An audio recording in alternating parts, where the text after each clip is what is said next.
Good afternoon বন্ধুরা। আজকে আমাদের হ্যাশট্যাগ আমরা সকলে টপিক দিয়েছে রাখি গাঙ্গুলি। অসম্ভব সুন্দর টপিক। এটা হচ্ছে যে সাফল্য চূড়ান্ত নয়, আবার ব্যর্থতাও মারাত্মক নয়। মানে দুটো এক্সট্রিম, দুটো কোনোটাই কিন্তু মারাত্মক না। সাফল্যটাও মারাত্মক না, আবার ব্যর্থতাটাও মারাত্মক না, কিন্তু এটাকে চালিয়ে যাওয়াটা হচ্ছে আসল। কি সুন্দর করে ও টপিকগুলো দেয়, ভাবলে খুব ভালো লাগে। সত্যি কথা, আমরা অনেক সময় ভাবি না যে এই সফল হলাম না, এই হলাম না, এটা হলো না এখনও। আসলে আমরা যদি দেখি না, ওই যে জার্নিতে আমরা আছি না, এই ভেঙে পড়ছি না, আমরা চলছি। এই হ্যাশট্যাগ আমরা সকলে নিয়ে দেখলেই ভাববো। আজকে সকালবেলায় যেরকম আমি আজকে পুনা থেকে ফিরে এলাম বম্বেতে, তো যখন আসছিলাম তখন একটু মোবাইলটা নাড়াচাড়া করছিলাম, দেখছিলাম যে সত্যি কথাই আমাদের তো খুব একটা লোকজন দেখেও না। তো হঠাৎ করেই দেখছিলাম যে নিজের চ্যানেলটার কথা ভাবছিলাম যে সত্যি কথা আমার তো ভিউ হয় না, কিন্তু আমাদের কাজটা চালিয়ে যাওয়া, ওই জার্নিটায় আমরা আছি, এটাই আমাদের কাছে আসল, মানে আমরা যারা করে চলেছি। আর হঠাৎ করে ইউটিউবটা খুলতেই দেখলাম একটা ভিডিও এলো। হ্যাঁ, কোনো দিনও দেখিনি একে, হঠাৎ করেই এলো। তো সেটা হচ্ছে লিখেছে, মানে ভিডিওর টাইটেলটা হচ্ছে যে অবশেষে ডিভোর্সটা হয়েই গেল। তো দেখলাম তাতে 1 ঘন্টা আগে বোধহয় ভিডিওটা দিয়েছেন কেউ, আর তাতে প্রচুর ভিউ, মানে কয়েক হাজার, মানে এক্স্যাক্টলি মনে করতে পারছি না। তো সেটাই বলছি যে আমরা আসলে না বুঝতে পারি না যে কোনটা সাফল্য আর কোনটা ব্যর্থতা। তো এটা নিয়ে আমি আর সত্যি কথা ডিটেলে কিছু বলতে চাইছি না। আমরা প্রত্যেকেই যথেষ্ট বড়, এবং আমরা জানি যে কোনটা সফল হওয়া কাকে বলে আর কাকে বলে ব্যর্থ হওয়া। তো এইটাই, মানে এর থেকে বড় কথা কিছু না। কাজে দেখো কি অদ্ভুত একটা জিনিস কালকে বাজারে দেখলাম, কেউ একজন নিচ্ছে, আমি বললাম একটু খুলে, বলছে এটার ভিতরে নাকি লাইফ, এটার ভিতরে জিনিস আছে।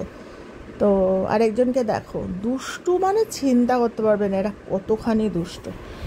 তো যাই হোক, সেটাই বলছি যে বিরাট একটা সফল হয়ে গেলাম, কিন্তু পরবর্তীকালে আমাদের অনেক ব্যারিয়ার্স, অনেক অবস্ট্যাকলস, অনেক নতুন চ্যালেঞ্জেস, নতুন ড্রামা অফ লাইফ, নতুন সবার। রূপা খুব সুন্দর একটা পাবদা মাছ বানিয়েছিল, তো আমি ওকে রূপাকে বললাম একটু দাঁড়া, আমি ভিডিওটা করি। আর যেটা সব থেকে মজার কথা, ও পাবদা মাছের সর্ষে বাটাটার সাথে কাজু মেশাচ্ছিল। আমি বললাম যে সর্ষে বাটায় কাজু মেশাচ্ছিস কেন? বলছে কাজু দিলে তিতো ভাবটা হয় না। তো ওরা এখন তো আর হাতে বাটি না, মিক্সারে। তো বলছে কাজুটা দিবি, দেখবি। তো সেটাই বলছি যে কত কিছু জানে ওরা। রূপা আমার থেকে 9 বছরের ছোট, মানে একটা জেনারেশন মনে হয় আগে, কিন্তু কত কিছু জানে। তো এটা আমি শিখে নিলাম, ভাবলাম তোমাদেরকেও একটু দেখিয়ে দিই। তো সেটাই বলছি যে জীবনের মানে ওই বেঁচে থাকাটা হচ্ছে এক একটা স্টেপ করে আমরা যেন সামনের দিকে এগিয়ে চলেছি।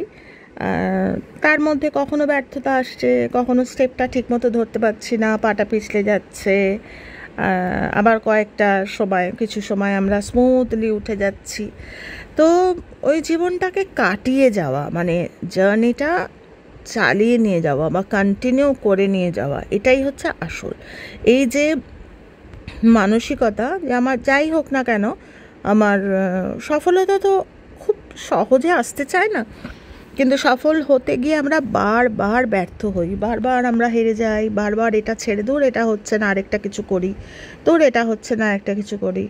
তো ওইটাই বলছি, মানে যেটা একটা কথার আগের দিন বলছিলাম, যে যখন কিছু একটা শুরু করবো সেটা শেষ করার একটা মানসিকতা থাকা চাই, নাহলে শুরু করাই উচিত না, মানে এইরকম একটা ব্যাপার। মানে এটা একেবারে আমার নিজের অভিমত। তো সেটাই বলছি যে সাকসেসও একদম চূড়ান্ত সাকসেস বলে কিছু হয় না। একটা রেস জিতলাম, নেক্সট আরেকটা রেস জেতারও ইচ্ছা রইল, তখন আরেকটা জার্নি।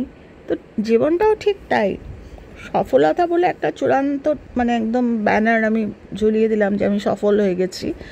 যতদিন বেঁচে আছি ততক্ষণ আমাকে নিঃশ্বাস নিতে হবে, ততক্ষণ আমাকে কত নতুন চ্যালেঞ্জেসের সামনে, এবং সেটা হাসি মুখে। আর এগুলো সবটাই আমার মনে হয় মেন্টাল স্টেট, মানে মানসিকভাবে আমি কীভাবে নিচ্ছি সেইটার ওপর। তো সত্যি কথাই মানে রাখি এত চিন্তাভাবনা করে টপিকগুলো দেয়, হয়তো আজকে আমি খুব একটা জাস্টিস করতে পারলাম না, কেননা আজকেই ফিরেছি আর আজকেই কয়েকটা কাজ পড়ে গেছে। তো সেগুলো বিকালবেলা করে আমি ফিরতে ফিরতে বাই চান্স যদি দেরি হয় বা একটু ক্লান্ত হয়ে পড়ি, তার জন্য আর অপেক্ষা করলাম না। আর এইটা যেটা ও দেখাচ্ছে না, এটা একটা শিম, বড় বড় যে কলকাতার যে মোটকা মোটকা শিম, বম্বেতে ওইগুলো পাওয়া যায় না, ওই শিম পুনাতে পেলাম। আর ওই শিমটা দিয়ে একটা অদ্ভুত, ও শিমের, আমরা বেগুনের ভর্তা জানি, ও শিমের একটা ভর্তা বানালো, এত সুন্দর কি বলবো। তো সেটাও তোমাদের একটু দেখিয়ে দিলাম। সেটাই বলছি, আমি রান্না জানি মানে 10টা রান্না জানি, 10টাতে আমি সফল, কিন্তু 11টা রান্না যখন আমি করতে যাব তখন আমার নতুন একটা চ্যালেঞ্জ, নতুন একটা কিছু নতুন শিখবো। তো সেটাই বারবার সফল হব জীবনে, রোজ রোজ সফল হব, রোজ ভালো হব, রোজ আমি ভালো ভালো কথা বলবো। তো এটাই আমার মনে হয় সফলতা। একটা কিছু পেয়ে গেলাম, আমি সফল হয়ে গেলাম, কিন্তু বাঁচতে তো হবে, আগামীকাল আবার বাঁচতে হবে। আর দ্যার ইজ নো গ্যারেন্টি যে ওই সফলতা নিয়ে, মানে আমি যদি মুকেশ আম্বানি, অনিল আম্বানির কথা বলি, ওনাদের ক্ষেত্রে তাহলে তো ওনাদের এত আছে, ওনারা তো সফল, তাহলে বসে থাকলেই হয়? একটার পর একটা ওনারা কাজ, নতুন নতুন প্রজেক্টে ওনারা কাজ করছেন। তো সবটাই ব্যর্থতা কি আর আসে না?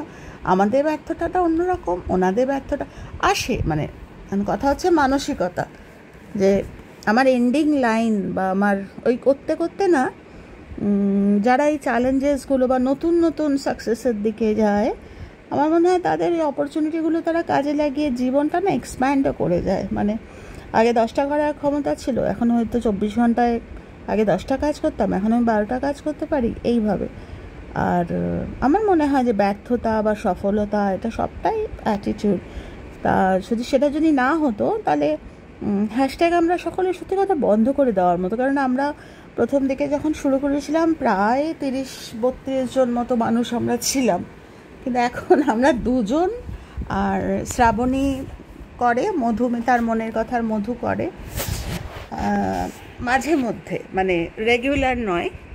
এবার কথা হচ্ছে ওটাই বলছি, তাহলে তো সবারই আমাদের ছেড়ে দেওয়ার কথা, যে হচ্ছে না, আমরা ব্যর্থ না, ব্যর্থতা ভাবলেই ব্যর্থতা। আসলে টিকে থাকাটাই আমার মনে হয় সাফল্য। মানে রোজ আমি টিকে থাকবো, রোজ আমি, আমাদের জীবনটাই তো তাই না, সেই পাহাড়ের চূড়োর একদিকে খাদ আর একদিকে হচ্ছে জীবন, এটাই মনে হয় আমার।